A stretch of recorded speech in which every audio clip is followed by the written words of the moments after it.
अतः उसके पति यूसुफ ने, जो धर्मी था, उसे बदनाम करना नहीं चाहता था, उसे चुपके से त्याग देने का विचार किया।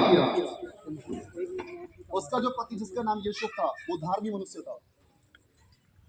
उसने सोचा कि मेरी पत्नी जिसके साथ मेरी मांगी हुई है वो ऑलरेडी पहले से क्या है, प्रेग्नेंट है, वो गर्भवती है।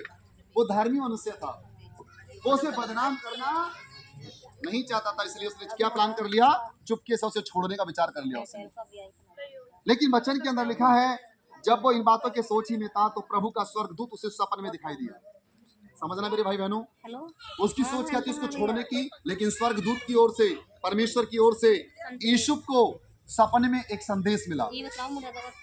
सपने में एक संदेश मिला, एक सपन देखा उसने, और क्या देखा, प्रभु का स्वर्गदूत उसे सपने में दिखाई देकर कहने लगा, हे यूसुफ, दाऊद की संतान, तू अपनी पत्नी मरियम को अपने यहाँ लाने से मत डर, क्योंकि जो उसके गर्भ में है वो पवित्र आत्मा की ओर से है। अपनी पत्नी मरियम को अपने यहाँ लाने से मत डर, क्योंकि उसके जो गर्भ में है वो पाप की ओर से नहीं है, बल्कि वो परमेश्वर की ओर से है, वो पवित्र आत्मा की ओर से है। वो पुत्र जनेगी और तो उसका नाम यीशु रखना, क्योंकि वो अपने लोगों का उनके पापों से उद्धार करेगा। प्रिय मेरे भाई और मेरी बहनों, सोचने और समझने की बात है। वचन में लिखा है कि वो अपने लोगों का, जो लोग उसके नाम पर विश्वास करेंगे, जो लोग उसके नाम पर भरोसा करेंगे, जो लोग उसकी आज्ञाओं को मानेंगे, जो लोग उसके वचन का पालन करेंगे, प्रभु यीशु मसीह का वचन कहता है कि वो अपने लोगों का उनके पापों से क्या करेगा, उद्धार करेगा।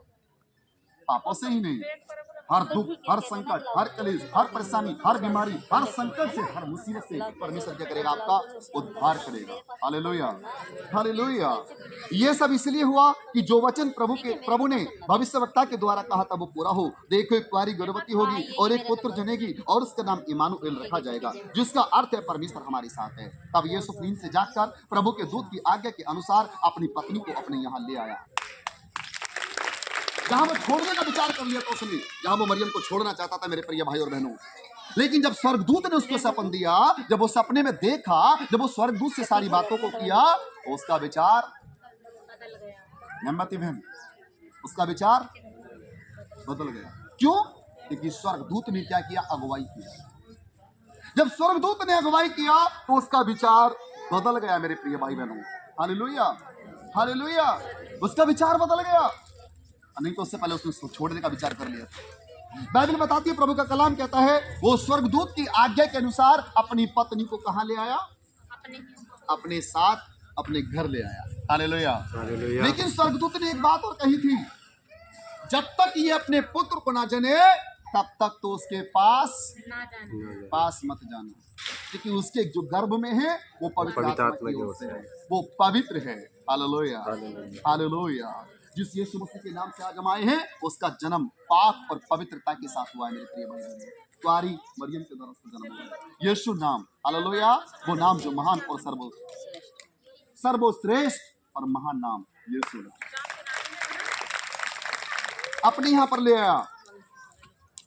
आगे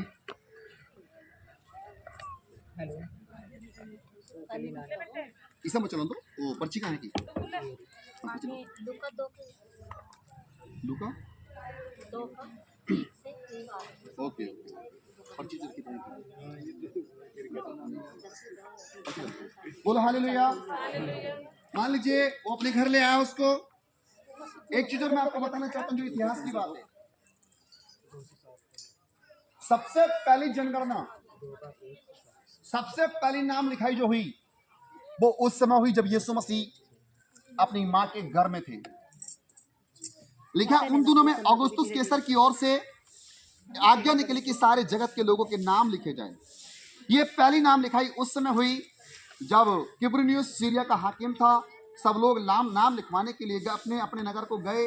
अतः यूसुफ भी, इसलिए कि वो दाऊद के घराने और वंश का था, गलील के नासरत नगर से यहूदिया में दाऊद के नगर बेहतलम को गया और अपनी मंगेतर मरियम के साथ जो गर्भवती थी नाम लिखवाए। हालेलुया। सब लोग अपने अपने नगर को, अपने अपने गांव को गए। क्यों? क्योंकि जनगणना चल रही थी, नाम लिखे जा रहे थे। आज अगर सूचना आ जाए कि जनगणना हो रही है, नाम लिखवाने, तो हम 100 काम छोड़ देर करा के आते इस काम को। यूसुफ जो उसका पति था मरियम का, यूसुफ और मरियम दोनों नाम लिखवाने के लिए वहां पर गए प्रिय भाई बहनों। और ये पहली नाम लिखाई थी उस समय इस दुनिया के अंदर, पहली जनगणना थी उस समय। और वचन के अंदर लिखा हुआ है उनके वहां रहते हुए उसके जन्मने के दिन पूरे हुए। यीशु मसीह का जन्म कहां पे हुआ? यहूदिया के बेहतलम नगर में। कहां पे हुआ? यहूदिया के बेहतलम नगर में। बेहतलम देश के अंदर प्रभु यीशु का जन्म हुआ प्रिय भाई बहनों। और लिखा है अपना पहलोटा पुत्र जनी और उसे कपड़े में लपेटकर चरनी में रखा, क्योंकि उसके लिए सराय में जगह नहीं थी। आज आपका और मेरा बेटा जब जन्म लेता है तो हम अपने बच्चे को बड़े अच्छे स्थान में रखते हैं उसको, लेकिन जब यीशु मसीह का जन्म हुआ तो उसे कहां रखा गया? चरनी में, गौशाला में, जहां पर कि हमारे और आपके पशु चारा खाते हैं। यीशु मसीह अपने आप को जन्म से कैसा बना के आया? बड़ा नहीं बल्कि छोटा बना के आया। वो आपसे और मुझसे भी कहता है इस बात को कि जो कोई इस संसार में अपने आप को छोटा बनाएगा वो व्यक्ति परमेश्वर के राज्य में बड़ा किया जाएगा। जो कोई व्यक्ति संसार में अपने आप को बड़ा बनाएगा वो व्यक्ति परमेश्वर के राज्य में छोटा किया जाएगा। मेरे प्रिय और भाई और बहनों, मैं आपको बताना चाहता हूं, ये संदेश है आज आप लोगों के लिए कि आप कभी भी अपने आप को बड़ा बनाने की कोशिश मत कीजिए, बल्कि अपने आप को छोटा बना के रखिए। जब आप अपने आप को छोटा बना के रखेंगे, परमेश्वर आपको यूं करके उठाएगा, परमेश्वर आपको यूं करके बढ़ाएगा जो अभी आपने सोचा भी नहीं होगा। प्रिय जीजू, बढ़ाने वाला, उठाने वाला केवल मात्र वो परमेश्वर है, उससे बड़ा कोई और नहीं है। इसलिए हमारा विश्वास, हमारा भरोसा परमेश्वर के ऊपर होना चाहिए। हमारा जीवन पवित्र होना चाहिए, हमारा चाल चलन पवित्र होना चाहिए, हमारे काम पवित्र होने चाहिए, हमारी सोच पवित्र होना चाहिए, हमारा जीवन अच्छा होना चाहिए। हम कहते तो हैं आज कि हम सत्संग जा रहे हैं, आज जितने भी लोग यहाँ पर आए हैं, इतनी सारी माता बहन अपने घरों को छोड़ के आई हैं, अपने पतियों को, अपने बच्चों को अपने घर को छोड़ कर आई हैं। मेरी माता, मेरी बहनों, आप लोग यहाँ पर आए हो, आपने बताया कि आज हमारे गुरुजी का भंडारा है, हम भंडारे में जा रहे हैं, आज हम यीशु के जन्मदिन में जा रहे हैं, प्रभु की महिमा करने के लिए जा रहे हैं। मेरी माता, मेरी बहन, हम कहना तो आसान है कि हम जा रहे हैं, हम कह के तो आए हैं कि हम सत्संग में जा रहे हैं, लेकिन इसका मतलब क्या है? सत्संग का मतलब होता है सत्य के संग चलना, सच्चाई के संग चलना, ईमानदारी के साथ चलना, पवित्रता के साथ चलना, और यीशु मसीह उस परमेश्वर की और उसकी आज आप पर आए हैं, आप व्यर्थ नहीं जाएगा करता हूं, लेकिन कब? जब आप यहां से कुछ ना कुछ नया संदेश लेकर जाओगे, यहां से ये बात लेकर कि आज के बाद मुझे झूठ नहीं बोलना, मुझे चोरी नहीं करनी, मुझे नहीं करनी, मुझे बुराई करनी, बल्कि मुझे प्रेम के साथ रहना है, मुझे प्रेम के साथ चलना है, दूसरे का आदर और सम्मान करना है, और अपने आप को छोटा बना के रखना है, बड़ा। Hallelujah, hallelujah. कितने लोग कहते हैं आज हम अपने आप को छोटा बना के रखेंगे? पक्का? Very good. आप अपने आप को छोटा बनाइए। यीशु ने अपने आप को छोटा बनाया और परमेश्वर ने उसको कैसे बना दिया जानते हैं? उसे महान बनाया, उसको बड़ा बनाया।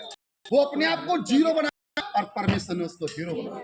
जब आप अपने आप को शून्य कर देते हैं, जब अपने आप को जीरो बनाते हैं, परमेश्वर आपको हीरो बनाता है, परमेश्वर आपको उठाता है, परमेश्वर आपको बढ़ाता है। हालेलुया। वचन के अंदर लिखा है जब यीशु मसीह का जन्म हुआ, सबसे पहले खबर किसको मिली? गडरियों को। गडरे क्या कर रहे थे अपने नगर में? अपनी भेड़ों का पहरा दे रहे थे, रात में रखवाली कर रहे थे। वचन के अंदर लिखा है और उस देश में कितने गडरिये थे जो रात को मैदान में रहकर अपने झुंड का पहरा देते थे, और प्रभु का एक स्वर्गदूत उनके पास आ खड़ा हुआ और प्रभु का तेज उनके चारों ओर चमका और वे बहुत डर गए। तब स्वर्गदूत ने उनसे कहा, मत डरो, क्योंकि देखो मैं तुम्हें बड़े आनंद का सुसमाचार सुनाता हूँ जो सब लोगों के लिए होगा। यस, मैं तुम्हें बड़े आनंद का सुसमाचार सुनाता हूँ जो सब लोगों के लिए होगा, किसी एक के लिए नहीं, बल्कि पूरी मानव जाति के लिए होगा, सब लोगों के लिए होगा। Hallelujah, hallelujah. और लिखा है आज दाऊद के नगर में, ये बैनर लग रहा है यहाँ पे, सब लोग देखें, लिखा है कि आज दाऊद के नगर में तुम्हारे लिए एक उद्धारकर्ता जन्मा है और यही मसीह प्रभु है। तुम्हारे लिए, बोले किसके लिए? हमारे लिए एक उद्धारकर्ता जन्मा है और यही मसीह प्रभु है। मेरे प्रिय भाई बहनों, वो उद्धारकर्ता परमेश्वर है, वो सच्चा परमेश्वर है, आज उसका जन्म हुआ है मेरे प्रिय जीजो, और आज हम उसके जन्म की खुशियों में हम लोग यहाँ पर आए हैं। हालेलुया। बाइबल बताती है, प्रभु का वचन कहता है, और उसका तुम्हारे लिए पता होगा कि तुम एक बालक को कपड़े में लिपटा हुआ चरनी में पड़ा हुआ पाओगे। तब एक स्वर्गदूतों के साथ स्वर्गदूतों का दल परमेश्वर की स्तुति करते हुए और यह कहते हुए दिखाई दिया, आकाश में परमेश्वर की महिमा और पृथ्वी पर उन मनुष्यों में जिनसे वो प्रसन्न है, शांति हो। आकाश में परमेश्वर की महिमा, और जिनसे वो प्रसन्न है, भाई बहन ध्यान से सुनना, उनके जीवन में शांति हो। आप अगर अपने घर में शांति को पाना चाहते हैं, आप अपने जीवन में शांति को पाना चाहते हैं, आप अपने घर में आशीष को और बरकत को पाना चाहते हैं, सबसे पहली बात, परमेश्वर आपसे खुश होना चाहिए, परमेश्वर आपसे प्रसन्न होना चाहिए मेरे भाई बहन। बेशक संसार और संसार के लोग, आपके अपने लोग आपसे प्रसन्न ना हो, चल जाएगा, लेकिन आपका प्रभु, आपका परमेश्वर, जिसने आपको बनाया, जिसने आपको ये सुंदर जीवन दिया, वो कभी आपसे नाराज नहीं होना चाहिए। Hallelujah, hallelujah. हमारा यहाँ पे आना मतलब क्या है? अपने प्रभु को खुश, अपने प्रभु को प्रसन्न करना। प्रभु को, अपने परमेश्वर को जब हम खुश हैं, हमको आशीष